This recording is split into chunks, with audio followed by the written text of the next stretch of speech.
Stock market में किसी भी ट्रेंड के दौरान चाहे स्टॉक या स्क्रिप्ट अप ट्रेंड में चल रहा हो या डाउन ट्रेंड में चल रहा हो, बाई और सेलिंग या डिमांड और सप्लाई सभी प्रकार के ट्रेंड्स में होती रहती है। लेकिन जब डिमांड और सप्लाई किसी भी ट्रेंड के दौरान मेजोरिटी ऑफ ट्रेडर्स या इन्वेस्टर द्वारा की जाती है तो स्टॉक या स्क्रिप्ट का प्राइस हैवी डिमांड के दौरान अपसाइड डायरेक्शन में मूव करने लगता है। या जब मेजोरिटी ऑफ ट्रेडर्स या इन्वेस्टर द्वारा हैवी सेलिंग या सेलर्स को लिक्विडेट या सप्लाई की जाती है तो स्टॉक का प्राइस डाउनसाइड डायरेक्शन में मूव करने लगता है। और इन्हीं डिमांड और सप्लाई के बेसिस पर किसी भी ट्रेंड के दौरान होने वाली बाइंग और सेलिंग को मार्केट फेसेस के नाम से जाना जाता है, जिनके बारे में आज इस वीडियो के माध्यम से डीपली समझेंगे और जानेंगे स्टॉक में इन्वेस्ट करते समय या ट्रेड करते समय आपको किन बातों का ध्यान रखना चाहिए। तो चलिए शुरू करते हैं। नमस्कार ट्रेडर्स और इन्वेस्टर्स, आपका हार्दिक स्वागत है आपके अपने यूट्यूब चैनल ट्रेडर्स सीक्रेट पर। स्टॉक मार्केट में अप ट्रेंड या डाउन ट्रेंड के दौरान होने वाली डिमांड और सप्लाई के बेस पर मार्केट फेसेस को दो भागों में डिवाइड किया जाता है। पहला कंसोलिडेशन फेज, दूसरा ट्रेंड फेज। जब स्टॉक या स्क्रिप्ट का प्राइस किसी ट्रेंड के दौरान चाहे वह अप ट्रेंड में चल रहा हो या किसी डाउन ट्रेंड में चल रहा हो, स्टॉक या स्क्रिप्ट के प्राइस में रैपिड फॉल या रैपिड गेन देखने को मिलता है। तो जब किसी स्टॉक में रैपिड फॉल के बाद या डाउन ट्रेंड के अंत में मेजोरिटी ऑफ ट्रेडर्स या इन्वेस्टर द्वारा स्टॉक को बाय किया जाता है तो उस रैपिड फॉल के बाद डिमांड अराइज होने के कारण स्टॉक का प्राइस कंसोलिडेशन में चला जाता है। मतलब स्टॉक का प्राइस कुछ दिनों से लेकर कुछ महीनों तक एक प्राइस रेंज में ही मूव करने लगता है और इसी को कंसोलिडेशन कहा जाता है। कंसोलिडेशन को फर्दर टू टाइप्स में डिवाइड किया जा सकता है। पहला एक्यूमुलेशन फेज, दूसरा डिस्ट्रीब्यूशन फेज। जब किसी स्टॉक या स्क्रिप्ट में किसी न्यूज के चलते या कंपनीज के बैड रिजल्ट्स के चलते इन्वेस्टर या ट्रेडर्स द्वारा हायर प्राइस पर स्टॉक्स में हैवी सेलिंग की जाती है तो उस स्टॉक में शार्प फॉल देखा जाता है, जिसके बाद स्मार्ट इन्वेस्टर द्वारा उस स्टॉक को चीपर प्राइस पर बाइंग करने की अपॉर्चुनिटी दिखती है और ट्रेडर्स और इन्वेस्टर लो वॉल्यूम के साथ उस स्टॉक में एक्यूमुलेशन स्ट्रेटजी यूज करके स्टॉक्स में बाइंग करना शुरू कर देते हैं और स्टॉक का प्राइस कंसोलिडेशन में चला जाता है। इसी एक्यूमुलेशन और कंसोलिडेशन को एक्यूमुलेशन फेज कहा जाता है। एक्यूमुलेशन फेज कुछ दिनों से लेकर कुछ महीनों तक भी बना रह सकता है। जब किसी स्टॉक के प्राइस में किसी न्यूज या कंपनी के अच्छे रिजल्ट या अनदर रीजन के चलते स्टॉक का price good upside movement show करता है और अच्छे गेन के बाद स्मार्ट इन्वेस्टर द्वारा शेयर्स को हायर प्राइस पर लो वॉल्यूम के साथ धीरे धीरे सेल किया जाता है, जिसके कारण स्टॉक का प्राइस एक रेंज में कुछ दिनों से लेकर कुछ महीनों तक कंसोलिडेशन में चला जाता है, जो कि अप ट्रेंड के दौरान डिस्ट्रीब्यूशन फेज कहलाता है। डिस्ट्रीब्यूशन फेज के दौरान इन्वेस्टर और ट्रेडर्स द्वारा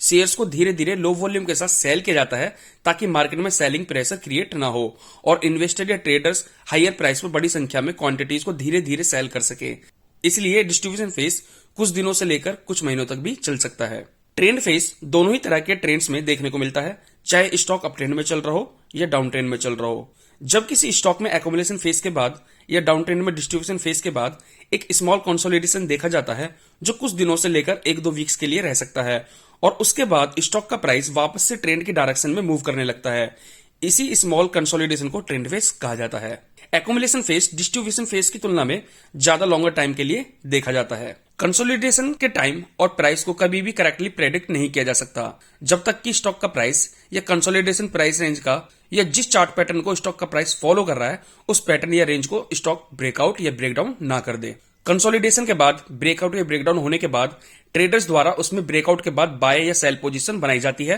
और प्रॉफिट बुकिंग ट्रेडिंग सेटअप के हिसाब से की जाती है। कुछ ट्रेडर्स के लिए यह 3% से लेकर 5% या 10% तक हो सकती है या कुछ ट्रेडर्स या इन्वेस्टर द्वारा 1:1 रेशियो तक भी प्रॉफिट बुकिंग की जाती है। यहां पर 1:1 रेशियो का मतलब कंसोलिडेशन प्राइस रेंज और ब्रेकआउट या ब्रेकडाउन के बाद बनाया गया न्यू हाई या लो के रेशियो को कहते हैं। एक्यूमुलेशन या डिस्ट्रीब्यूशन फेज के दौरान क्रिएट होने वाले चार्ट पैटर्न्स के आधार पर ट्रेडर्स द्वारा उस कंसोलिडेशन के ब्रेकआउट या ब्रेकडाउन के बारे में प्रेडिक्शन किया जाता है। यह एनालिसिस की जाती है कि जिस चार्ट पैटर्न को कंसोलिडेशन के दौरान स्टॉक का प्राइस फॉलो कर रहा है वह चार्ट पैटर्न बुलिश है या बियरिश है या कंटिन्यूएशन ऑफ प्राइस को इंडिकेट कर रहा है और इसी के आधार पर bullish pennants, bullish flags, ascending triangles, inverted head and shoulder, rounding bottom, falling wedges, double bottom, triple bottom या मल्टीपल बॉटम को बुलिश चार्ट पैटर्न्स कहा जाता है। और इसी प्रकार bearish pennant, bearish flags, descending triangles, standard head and shoulder, rounding tops, rising wedges या double top, triple top या मल्टीपल टॉप्स को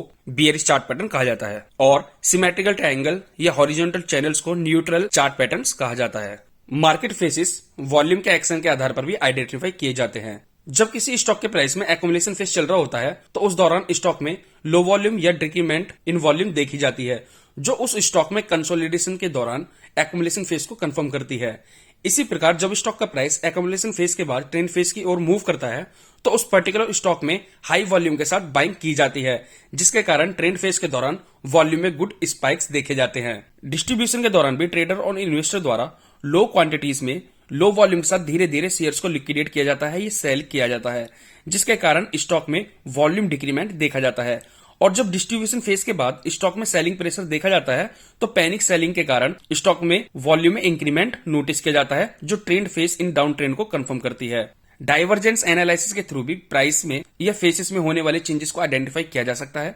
हालांकि डाइवर्जेंस को हम एमएसीडी और वॉल्यूम के पार्ट में डीपली समझेंगे, लेकिन अगर शॉर्ट में समझे तो जब किसी एमएसीडी इंडिकेटर के चार्ट पर स्टॉक के प्राइस में और वॉल्यूम में डाइवर्जेंस देखा जाता है या प्राइस के अगेंस्ट वॉल्यूम मोमेंटम हो रही होती है तो किसी भी स्टॉक के प्राइस और फेसेस में चेंज होने की संभावना होती है। सम अदर सेंटिमेंट इंडिकेटर्स को भी एनालाइज करके स्टॉक में होने वाले फेसेस को आइडेंटिफाई किया जा सकता है। जैसे जब किसी स्टॉक में एक्युमुलेशन फेज चल रहा होता है तो पुट कॉल रेशियो में डिक्रीमेंट देखा जाता है तथा एडवांस डिक्लाइन में भी इंक्रीमेंट नोटिस किया जाता है, और विक्स स्टार्टिंग ऑफ एक्युमुलेशन फेज के दौरान हाई होती है लेकिन धीरे धीरे डिक्रीज होने लगती है, जो मार्केट में कम वॉलेटिलिटी या कंसोलिडेशन को इंडिकेट करती है। इसी प्रकार जब किसी स्टॉक में डिस्ट्रीब्यूशन फेज शुरू हो रहा होता है तो पुट कॉल रेशियो लो होता है, लेकिन कंसोलिडेशन के दौरान पुट कॉल रेशियो में भी इंक्रीमेंट नोटिस किया जाता है तथा advance decline ratio decrement show करने लगता है और विक्स में भी इंक्रीमेंट देखा जाता है। तो आज हमने इस वीडियो में मार्केट के ट्रेंड्स के दौरान होने वाले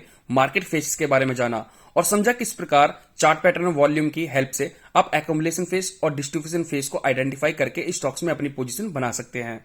तो आज के लिए बस इतना ही, और जिन्होंने अभी तक हमारे चैनल को सब्सक्राइब नहीं किया है तो कृपया सब्सक्राइब करें और बेल आइकन को भी ऑल पर जाकर प्रेस करें ताकि हमारी नई वीडियोस की नोटिफिकेशन आपको सही समय पर मिलती रहे। थैंक यू, धन्यवाद।